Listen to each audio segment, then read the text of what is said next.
ஸ்ரீ குருபியோ நமக.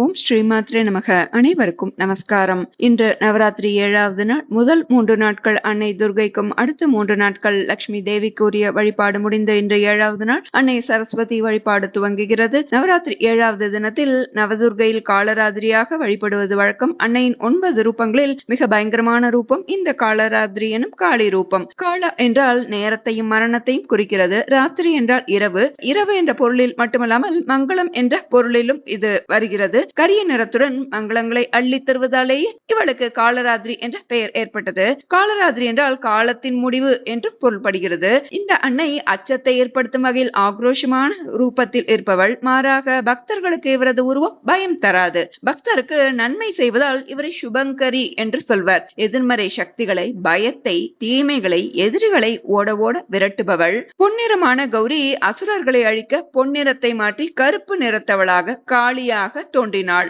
முதலில் பார்வதி சண்டி தேவியை உருவாக்கி சும்பனை அழித்தாள். சண்டி காளியை உருவாக்கி சண்டமுண்ட ரத்த பீஜனை அழித்தார். ரத்த பீஜனை கொள்வது அவ்வளவு எளிதானதல்ல. அவனது ரத்தம் பூமியில் விழும் வரை அவனை கொல்ல முடியாது என்ற வரத்தை பிரம்மாவிடம் வாங்கியிருந்தான் ரத்த பீஜன். அதை உணர்ந்தாள் காளி. ரத்த பீஜனின் ஒவ்வொரு துளி ரத்தத்தையும் விடாமல் குடிக்கிறாள். கடைசியில் அவனும் இறந்து போகிறான். அரக்கனின் ரத்தத்தை குடித்த காளி ஆக்ரோஷமாக மாறுகிறாள். இதுவே காலராத்திரியின் தோற்றம். ஈஸ்வரன் தார்காவனத்து முனிவர்களின் ஆணவத்தையும் அவர்களது மனைவிகளின் ஆணவத்தையும் அழிக்க பிக்ஷாடனர் வடிவில் தார்காவனத்தில் தோன்றினார். அங்கு அவர்கள் அபிச்சார வேள்வி செய்தார்கள். அதன் பலனாக வேள்வி தீயில் காட்டு யானை தோன்றியது.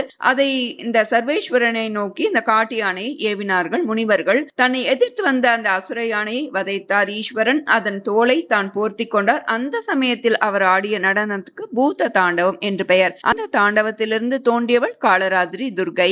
நவ கிரகங்களில் முக்கியமானவர் சனி பகவான். கிரகங்களிலேயே ஈஸ்வர பட்டம் பெற்ற ஒரே ஒரு கிரகம் இவர்தான். அவரவர் செய்த கர்மவினை பலனை பாரபட்சம் இல்லாமல் அவர்களுக்கு வழங்குபவர். சனியை போல கொடுப்பவரும் இல்லை, சனியை போல கெடுப்பவரும் இல்லை என்ற பழமொழி உண்டு. ஜாதகத்தில் சனி பகவான் நீச்சமாக இருந்தால் பலவித கோளாறுகள், கஷ்டங்கள் வரலாம். ஏழரை சனி, அஷ்டம சனி போன்ற காலங்களில் பலவிதமான தொல்லைகள் ஏற்படும். அப்படிப்பட்டவர்கள் காலராத்திரி துர்கையை வழிபட அவர்களுக்கு கஷ்டங்கள் நீங்கி நன்மை ஏற்படும் என்பது அனுபவத்தில் கண்ட உண்மை. காலராத்திரி துர்கை ராமாயணத்திலும் வருகிறாள். அசோகவனத்தை ஆஞ்சநேயர் துவம்சம் செய்தார். அவரை இந்திரஜித் பிரம்மாஸ்திரம் எய்து கைது செய்தான். ராவணன் முன்னிலை நிறுத்தினான். ஆஞ்சநேயரோ ராவணனை பார்ப்பதற்காகவே அந்த பிரம்மாஸ்திரத்திற்கு கட்டுப்படுத்தாக சொல்கிறார். அப்போது யாம் சீதா இதி அபிஜானாசி யாயியம் திஷ்டதி தேவசி காலராத்திரி எதிதாம் வித்தி சர்வலங்கா விநாசினி என்று சுந்தரகாண்டத்தில் சொல்லப்படுகிறது. அதாவது நீ அடிமையாக்கி வைத்திருக்கும் இந்த சீதையாக நீ நினைப்பவள் வேறு யாரும் அல்ல, முழு லங்கையையும் அழிக்கும் திறனுடைய காலராத்திரி தேவியே என்பதை நீ அறிந்து கொள் என்று இந்த ஸ்லோகத்தில் சொல்லப்படுகிறதாக. ராமாயணத்திலும் சீதா தேவியாக பிறந்தது இந்த காலராத்திரி துர்கையே என்று சொல்லப்படுகிறது. இந்த காலராத்திரி தேவி துர்கையின் வடிவம் எப்படி இருக்கும்? பரட்டை முடி, கருத்த மேனி, 3 கண்கள், கழுதையின் மேல் அமர்ந்து நெருப்பை கவச்சமாக கொண்டு கோபமான கோலத்தில் இந்த காலராத்திரி தேவி காட்சி கொடுக்கிறாள். இவளது ரூபம் அச்சத்தை ஏற்படுத்தக்கூடியதாக இருக்கிறது. கழுத்தில் மின்னல் போன்றதொரு மாலை ஒளி வீசும் புலித்தோல் ஆடை அணிந்து பயங்கர தோற்றத்தில் காட்சி தருவாள். இவள் 4 கரம் கொண்டவள். ஒரு கரத்தில் வஜ்ராயுதம், மறு கரத்தில் வாளும் இருக்கும். மற்ற 2 கரங்கள் அபய வரத முத்திரைகளை கொண்டிருப்பாள். பக்தர்களுக்கு அபயத்தையும் துஷ்டர்களுக்கு பயத்தையும் அளிப்பாள். இவளது பார்வைப்பட்டாலே பாபங்கள் தொலையும். பேய் பிசாசுகள் பயந்து ஓடுமாம். பக்தருக்கு இவளது உருவம் பயமே தராது. பக்தர்களுக்கு நன்மை செய்வதால் இவள் சுபாங்கி என்று அழைக்கப்படுகிறாள். யோக சாஸ்திரத்தில் இவள் சகஸ்ராரம் என்னும் உச்சந்தலையில் உள்ள சக்கரத்தில் உள்ள சக்தி என்கின்றது. லலிதா சகஸ்நாமம் இவளை சகஸ்ரதள பத்மஸ்தா என்று 1000 இதழ் தாமரையில் வீட்டு இருப்பவள் என்று சொல்கிறது. அதுதான் துரிய சக்கரம். இதுதான் 1000 இதழ் கொண்ட தாமரை என்றும் சொல்லப்படுகிறது. இந்த சக்கரம் தான் இறை சக்தியுடன் சலனமற்ற நிலையில் கடலில் நதி போல கலக்கச் செய்கின்றது. எல்லாம் கடந்த எல்லா உணர்வு, சுகதுக்கம், பாசபந்தம், விருப்பு வெறுப்பு கடந்த சமாதி நிலை, அந்த கடைசி நிலைதான் இங்கு உருவாகும். இந்த சக்கரம் துளங்கும் ஒளிதான் ஞான ஒளி. பெரும் மகான்கள் ஞானியரது தலையை சுற்றி அவர்களுக்கு ஒளிரும் ஞான வட்டம். இதுதான் ஆன்மீகத்தின் கடைசி உச்ச நிலை. இந்த நிலையில்தான் மகா உயர்ந்த ஞான தத்துவங்களும் புரியும். இந்த நிலையில் நிலையிலேதான் பிறப்பில்லா பெருநிலையை பெருஞான நிலையினையும் அடைய முடியும். அத்வைத்தம் என்ற சங்கரர் போதித்த தத்துவமும் இதுதான். தான் வேறு இறைவன் வேறு என எண்ணாமல் அந்த பெரும் சக்தியுடன் ஒன்றாக கலந்துவிடும் பெரும் தத்துவம் இது.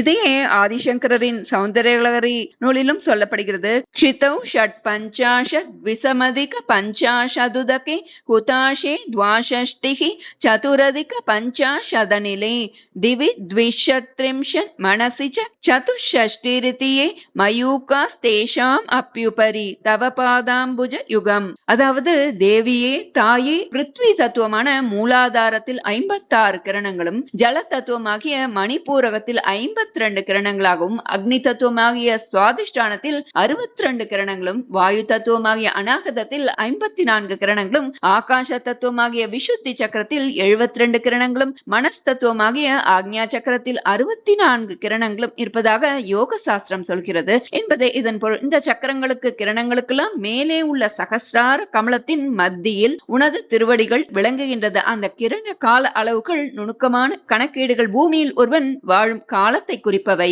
என்று சொல்லப்படுகிறது. இதன் மேலுள்ள சகஸ்ரார சக்கரம் என்பதுதான் அந்த சக்கரம் விரியப்பட்டவன் கால நேரத்தை கடந்து நிற்பான் என்பதையே இது சொல்கிறது. ஸ்ரீ சக்கர தத்துவத்தில் இந்த காலராத்திரி என்பவள் 7வது ஆவரணத்தில் அமர்ந்திருப்பாள். 8 முக்கோண தலங்களை கொண்டது இது. 7வது ஆவரணத்திற்கு சர்வரோக சக்கரம் என்று பெயர். இங்கு வாசினி, காமேஸ்வரி, மோதினி, விமலா, அருணா, ஜெயினி, சர்வேஸ்வரி, கௌலினி என்று 8 வாக்தேவிகள் குடிகொண்டுள்ளார்கள். இந்த வாக்தேவிகள் தான் லலிதா சகஸ்நாமத்தை இயற்றியவர்கள். இவர்கள்தான் கல்வி, அறிவு, வாக்வன்மை, கவி என்ற சகல வரங்களையும் அருள்வார்கள். இந்த ஆவரணத்தை பூஜிப்பதால் ஆத்ம ஞானம் பெருகும். ஆக காலராத்திரி தத்துவமும் யோக சாஸ்திரமும் இந்த ஸ்ரீ சக்கர தத்துவம் சொல்வது காலத்தை வென்று நிற்பவள் அன்னை, காலத்தை வெல்லும் ஞானமும் அறிவும் தந்து காப்பவளும் இந்த அன்னையே. ஆம், இந்த காலராத்திரி தேவியும் அன்னை சரஸ்வதியும் ஒன்றே. அப்படியே சிவனில் கலந்த சாம்பவியும் ஒன்று என்று சொல்லப்படுகிறது. இன்று கன்னியாக வழிபட வேண்டிய குமாரியின் பெயர் ஸ்ரீ சாம்பவி தேவி. காலபைரவ தத்துவத்தில் வருபவளும் காலராத்திரி தான். இவள் யுகம் கடந்தவள். இவளை லலிதா சகஸ்நாமம் யுகாந்தரா, யுகங்களை ஆள்பவள் என்று சொல்கிறது. இவளை வழிபட நவகோள்களால் ஏற்படும் தீமைகள் விலகும். நெருப்பினால், நீரினால், விலங்குகளால், எதிரிகளால், இருளால் இவர்களுக்கு துன்பங்கள் ஏற்படுவதில்லை. இவளை வழிபடுவோர் அம்பிகையின் அருளால் அச்சமின்றி வாழலாம் என்று சொல்லப்படுகிறது. இன்று கன்னியாக வழிபட வேண்டிய குமாரியின் பெயர் சாம்பவி தேவி. அவளுக்குரிய மந்திரம் ஸ்ரீ சாம்பவியை நமக, ஸ்ரீ சாம்பவியை நமக. சுமங்கலியாக வழிபட வேண்டிய சுவாசினியின் பெயர் ஸ்ரீ காலராத்திரி தேவி. அவளுக்குரிய மந்திரம் ஓம் ஸ்ரீ காலராத்திரியை நமக, ஓம் ஸ்ரீ காலராத்திரியை நமக. தேவி காலராத்திரி தியான மந்திரம், தியான ஸ்லோகம்.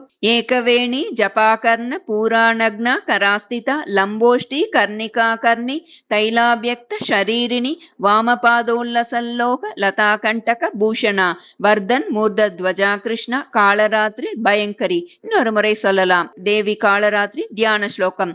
ஏகவேணி ஜபாகர்ண பூராணக்ன கராஸ்திதா லம்போஷ்டி கர்ணிகா கர்ணி தைலாபியக்த ஷரீரிணி வாமபாதோல்லசல்லோக லதா கண்டக பூஷணா வர்தன் மூர்த துவஜா கிருஷ்ணா காலராத்திரி பயங்கரி. இதன் பொருள் நீளமான நாக்கை கொண்டவள், கழுதை மீது ஏறி வருபவள், ஆக்ரோஷமாக காட்சி தருபவள், பல வண்ணங்களில் ஆவரணம் அணிந்திருப்பவளாகிய பயங்கரியம் அன்னை காலராத்திரி என்னுடைய அஞ்ஞானம் என்னும் இருளை போக்கி அருள் புரிய வேண்டும் என்பது இந்த ஸ்லோகத்தோட பொருள். இவளுக்கு வாரணாசியிலும் உத்தரப்பிரதேசத்திலும் கோவில் உள்ளது. இன்று சொல்ல வேண்டிய அபிராமி அந்தாதி பாடல்.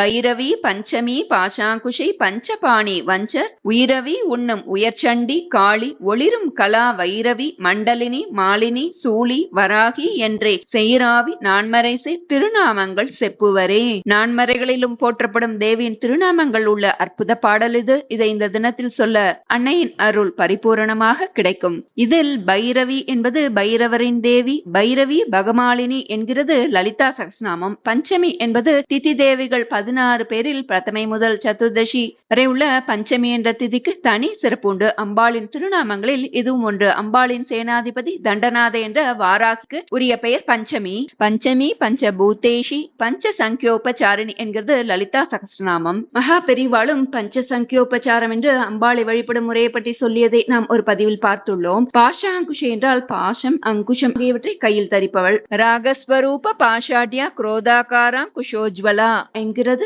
லலிதா சகஸ்ரநாமம். பஞ்சபாணி என்றால் 5 மலர்களாலான 5 அம்புகளை வைத்துள்ளவள். பஞ்சதன் மாத்திர சாயகா என்கிறது ஸ்ரீ லலிதா சகஸ்ரநாமம். வஞ்சர் உயிரவி உண்ணும் உயர்ச்சண்டி, வஞ்சனை உடையவர்களின் உயிரினை பறித்து ரத்தத்தினை குடிக்கும் பெருமைமிகு சண்டி, சண்டிகை என்று சொல்வர். காளி என்பது மகா காளியை குறிக்கிறது. ஒளிரும் கலா வைரவி என்பது பிறைச்சந்திரனை சூடிய வைரவி. கலை என்பது வளர்ந்து கொண்டே இருக்கக்கூடிய ஒன்று. அதை குறிக்கும் வண்ணமாக கலைமகளான சரஸ்வதி தேவியும் குருவான தட்சிணாமூர்த்தியும் 3ஆம் பிறையினை சந்திரகலையினை தலையில் அணிந்திருப்பர். மண்டலி என்பது சந்திர சூரிய அக்னி மண்டலங்களில் வசிப்பவள். சந்திர மண்டல மத்தியஸ்தா, பானு மண்டல மத்தியஸ்தா, வன்னி மண்டல வாசினி என்று லலிதா சஹஸ்ரநாமம் சொல்கிறது. மாலினி என்றால் மாலைகளை அணிந்தவள். சூலி என்றால் சூலத்தை ஏந்தியவள். வராகி என்றால் வாராகி, வராகமூர்த்தியின் சக்தி. இவ்வாறு உயர்ந்த வேதங்கள் கூறிய நாமங்களை அம்பாளின் அடியவர்கள் திரும்ப திரும்ப சொல்லிக்கொண்டே இருப்பார்கள். இது உயர் பலனை கொடுக்கும் அப்படின்னு சொல்லப்படுறது.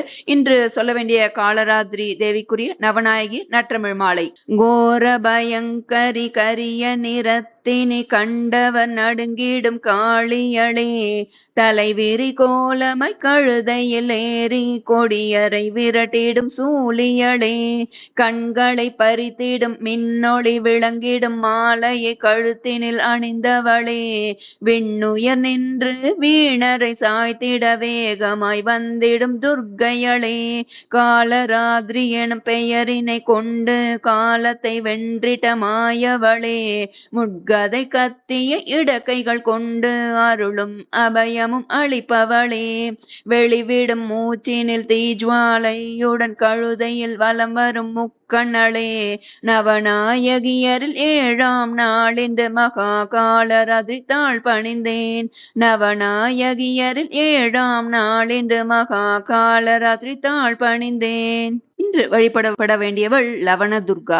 ராமாயண காலத்தில் லவணாசுரன் என்று ஒரு அசுரன் தான். அந்த அசுரனை அழிக்க புறப்பட்டான் லக்ஷ்மணன். தனக்கு வெற்றி கிடைக்க வேண்டி வழிபட்ட துர்கை லவண துர்கா.